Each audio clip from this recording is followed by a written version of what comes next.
All right, welcome back to the Artist Connection podcast. This is Matt Kasar. We just heard the Silverhead track, A Supreme, and I have the man behind that right here on the line, Mr. Michael DeBar. Welcome, sir. Well, I'm sort of standing next to A Supreme. Rather behind him would be dreadful. Right next to him is great. We were, how old were we? 20, 19, maybe we were. The band Silverhead at that time, very young.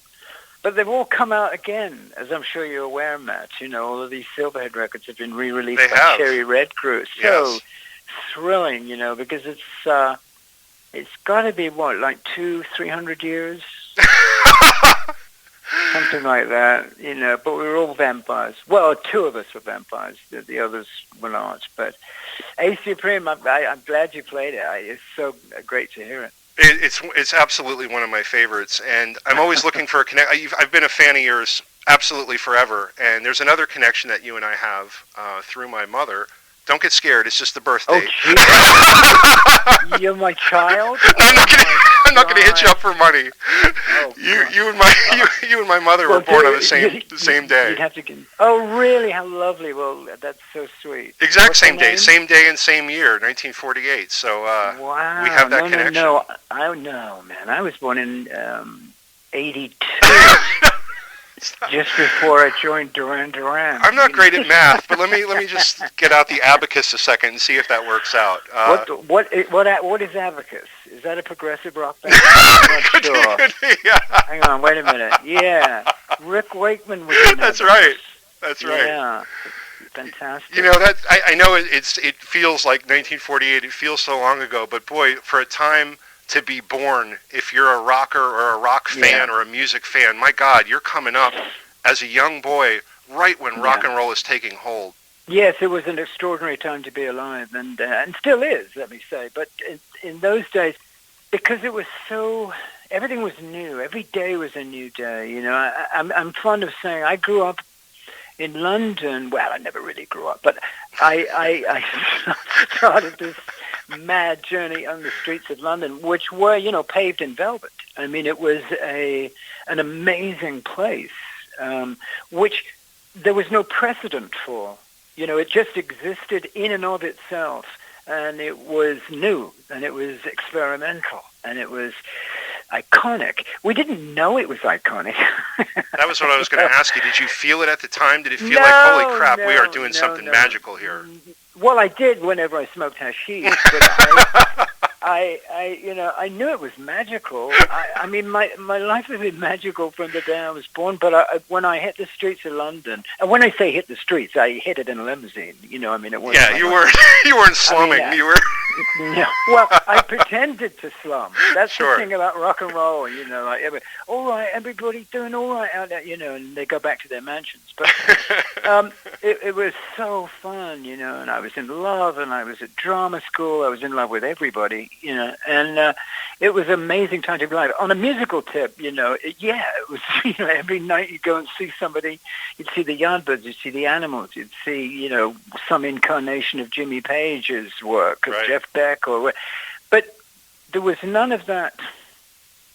Let's say that they hadn't done Coachella yet. They were playing to 200 or 300 people. Yeah, but it was an amazing thing because I'm at drama school, and I remember one time I was like 17 or whatever it was, and there was a great musical magazine which I know you know because you're an aficionado, the New Musical Express. Absolutely. And every year they would have an annual festival, and it would be the Searchers and Dusty Springfield and Nashville Teens and the Beatles, and I saw the Beatles because they took 6 of us from my drama school, the BBC, to shoot the opening of this festival, the TV version of it. So we were kids in the van, and then we go see the Beatles, and then oh my God, and that was like crazy. And then they shoot us ostensibly leaving the gig. Of course, I never left the gig. You're still there. I'm still in the backstage looking for Ringo, But so it was pretty amazing.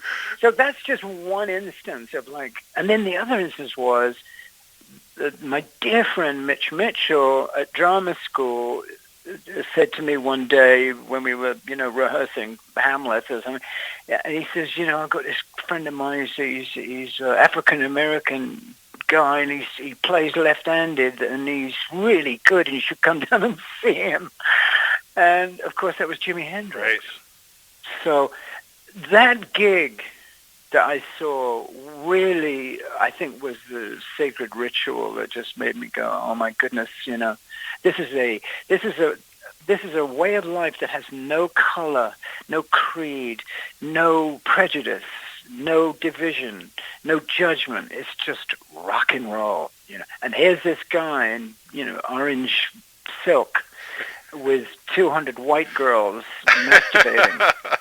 Yeah, and it was just like, I'll tell you what, you have about 21 years on me, so a lot of the stuff that I see coming up in the 70s, I'm looking back, and even today I'm looking back in a historical fashion, and you lived it, but even putting on the Jimi Hendrix Plays Monterey, the Monterey Pop Festival from back then, it blows my mind now. It blows my 2016 mind that you would think would be jaded with all kinds of music. It's just like looking at that, like, I can't imagine being a young man in that audience looking up at this guitar player.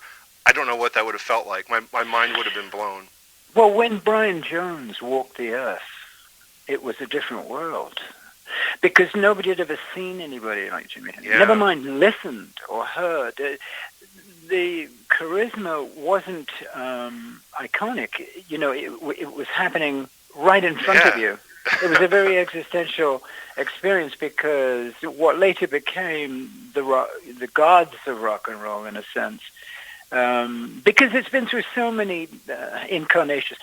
I think the silliest incarnation was, kill rock stars. That the punk ethic had to be there, and I love, I was in a band with Jonesy. Sure. I love the music, but the point is that, it is lovely to have somebody to go see, and they're shining like a light. They're at the peak of their creative powers, and it's absurd to deny that kind of thing. And I think it's been minimized over the decades, that star worship, is very, very different from appreciating great talent.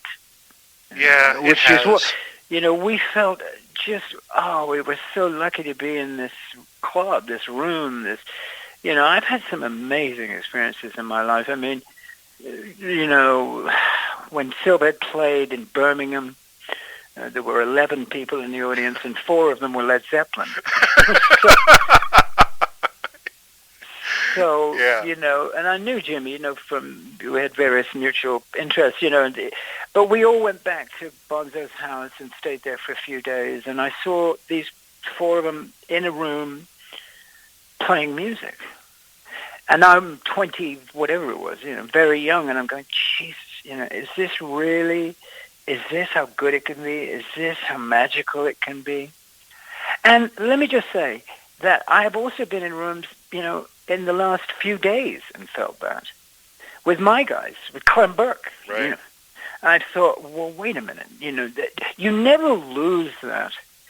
But when it's talked about, or I'm interviewed about it, or somebody's writing a book about it, they want to talk to me about it, usually I say no, because it's information that is almost sacred to me. Right. And the more you talk about it, the less sacred it becomes in a way.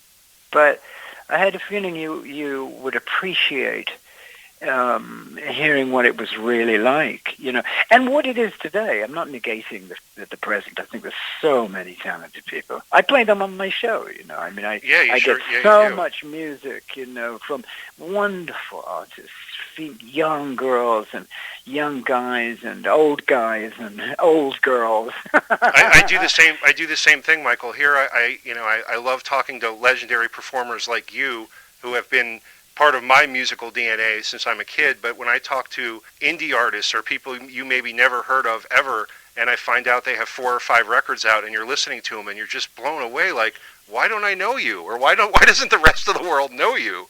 It's so good. The answer to that is that corporate America will not allow you to hear them.